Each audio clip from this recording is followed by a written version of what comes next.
They called him the villain, the god of fire, torment, and endless damnation. But that wasn't the Hades the Greeks knew. He wasn't the devil, and the underworld wasn't hell.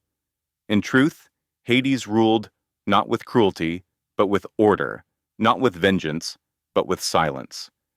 He was the god of what comes for all things, the inevitable, the unchanging, the end.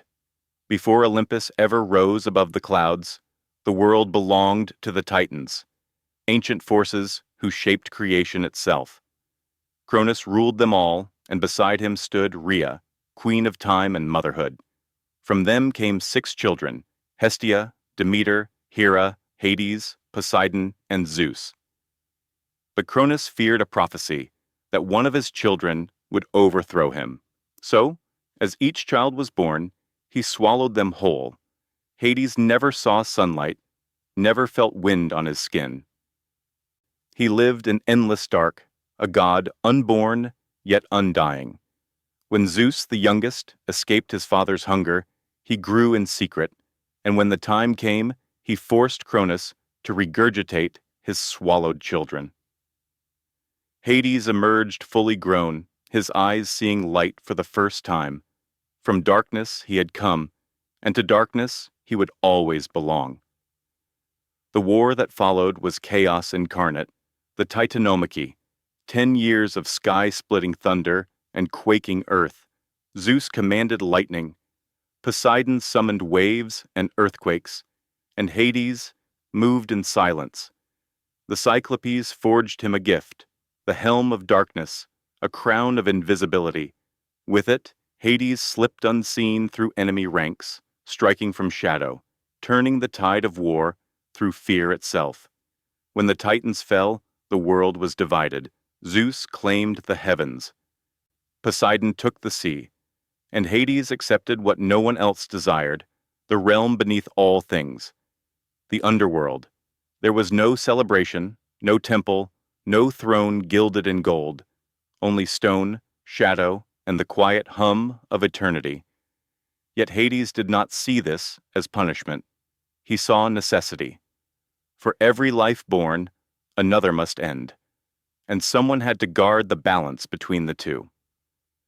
Far beneath the roots of the earth, Hades built his domain. The rivers of the dead flowed through it: Styx, Lethe, Acheron, Cocytus, Phlegethon, currents of memory, grief, and silence.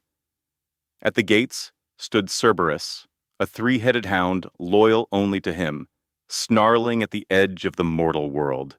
Across the river rode Charon, the ferrymen who carried souls for the price of a single coin placed upon the tongue. And in the deepest halls, Hades sat upon a dark throne, his expression unreadable, his voice calm but final. He ruled beside no chorus of joy, but a court of boundaries. Thanatos, the spirit of death; Hypnos, his brother, the god of sleep; the Erinyes, the furies of vengeance; and Hecate, goddess of crossroads and shadowed magic. They were not servants, but reflections of his domain, each one a threshold between worlds, life and death, sleep and wake, justice and consequence. Hades' reign was not one of chaos, but of law. Every soul had a place, every oath had a cost, and no one, mortal or god, escaped consequence forever. He was not loved, but he was respected, because even the gods feared what he represented, the end that comes for them all. In the lands above, Demeter, goddess of harvest, had a daughter, Persephone. She was light, youth, and bloom itself. Hades saw her once among the fields of Nysa, her laughter cutting through the wind, and something within him shifted. Whether it was loneliness or longing, he went to Zeus, Persephone's father, and asked for her hand. Zeus consented, but told him to act in secret. So one day, as Persephone gathered flowers, the ground beneath her trembled. A chasm opened.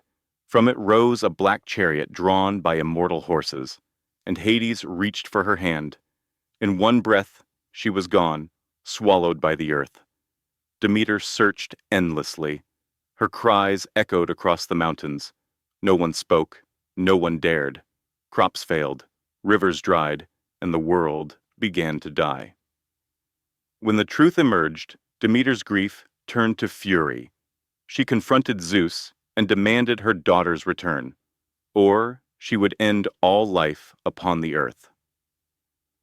But Persephone had eaten 6 seeds of a pomegranate, fruit of the dead. By divine law, she could never be fully freed. A compromise was struck. For 6 months each year, Persephone would dwell with her mother, and spring would return. For the other 6, she would descend to the underworld and reign beside Hades as queen. Thus came the cycle of seasons: birth, decay, death, and rebirth. In the beginning, she was a captive. In the end, she was a queen. Persephone did not stand in Hades' shadow. She ruled beside him, her torch lighting the dark halls with gold. In the eons that followed, many mortals would cross Hades' path, each revealing something of his nature. Orpheus was a mortal whose music could make even stones weep. When his bride, Eurydice, died from a serpent's bite, he refused to let her go. He descended into the underworld alive, his lyre echoing through the caverns of the dead. Even the Furies wept, and for the first time, Hades listened. He granted Orpheus a gift no mortal had ever received: a second chance. Eurydice would follow him back to the living world, but on one condition: he must not look back until they reached the light. He agreed. Step by step, they climbed. But as sunlight neared, doubt overcame him. He turned. Eurydice vanished, pulled back into the dark. Hades did not rage. He did not punish. He simply let the silence return, because in his realm, promises matter, and not even love stands above them. Then there was Sisyphus, a mortal king too clever for his own good.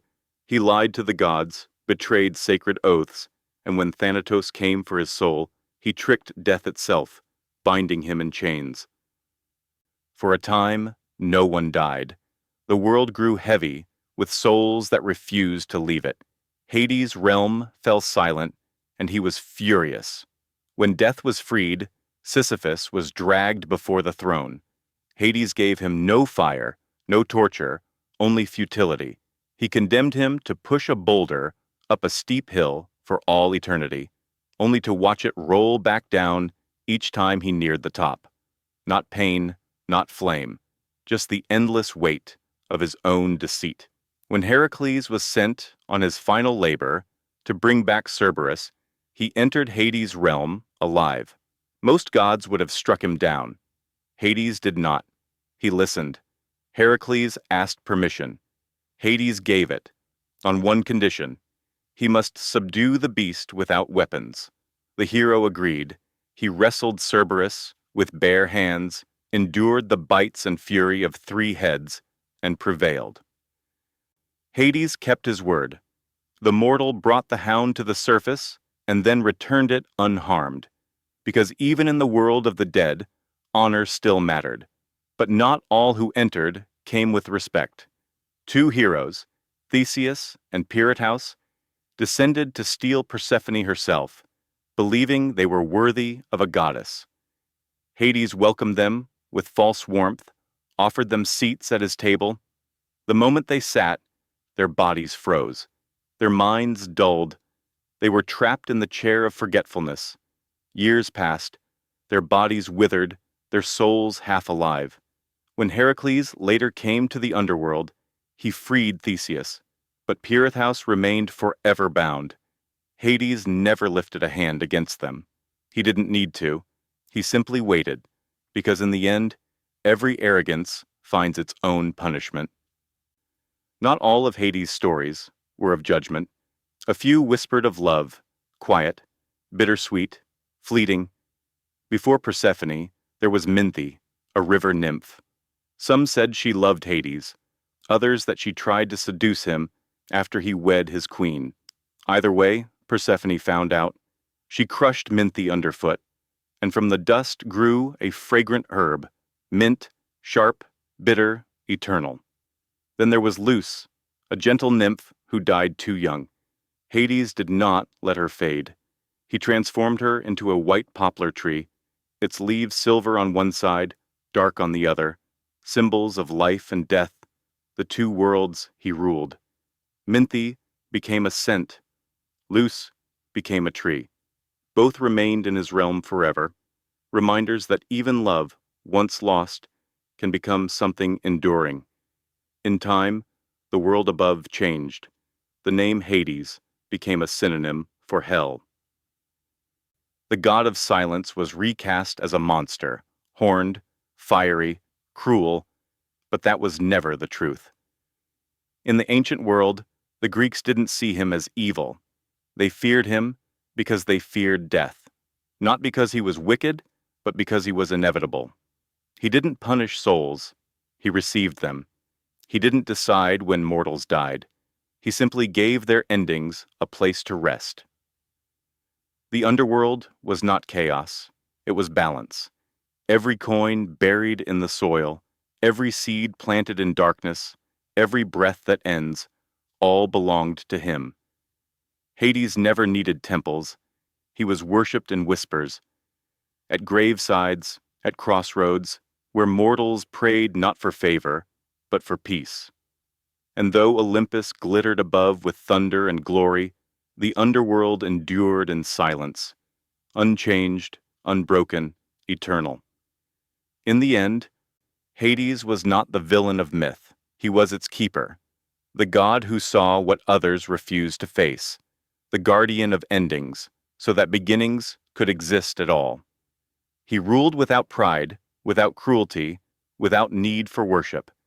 He was the stillness after every storm, the final note after every song, the unseen boundary between what is and what must be. Death was never evil, it was order, and Hades was its silent king.